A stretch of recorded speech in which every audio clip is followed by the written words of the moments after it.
worked with Lchsa and his wife, and that was a 6-year struggle, but in the end we prevailed, and I'm sure you're going to prevail here.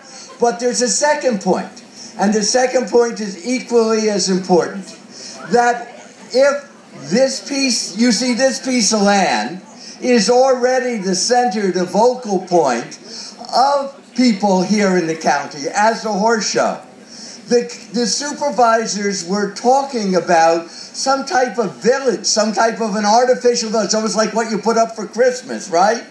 Where there would be some cute little stores and boutiques, maybe even a street light here and there, maybe some brick sidewalks. But you see, that's a focal point for perhaps a Chester County, which all of us here don't envision, right? And what's key to understand is that the uniqueness, the special place of Chester County is a stool that rests on 3 legs. And you have to fight to make sure none of those legs are cut off or they wobble.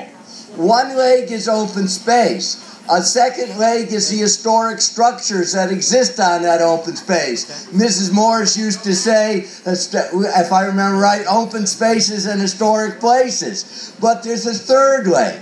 And the third leg is the horse culture, the equine culture that's part of this county. Because you wouldn't have the open space. You wouldn't have the preservation of the historic structures without the horse community. All 3, you see, all 3 are together. So as you go out and fight eminent domain, as you should, realize that you're fighting not just the takings of land, which is important to fight, but you're also fighting for the preservation of the horse community, and you're fighting for the preservation of open space and historic structures, because all together is what Chester County is. And if you lose any of those legs, you lose the very essence, the very being of what it means to be a Chester County. And thank you so much. Thank you, Senator Dinniman. Another very vocal voice that I don't believe is here today, but we really need to give him a round of applause, is Commissioner Ryan Costello, who's done an unbelievable job for us. So we hope that you will enjoy today. I have a couple thank yous I just want to get out. Besides thanking all of you, I want to thank Charlie Orlando from Yellow Springs, who said, I will be there with food and drink and everything else that we needed. Charlie was fabulous.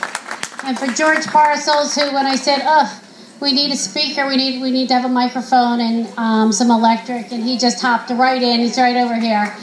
These are friends of the horse show that are always with us. They're always ready to help us.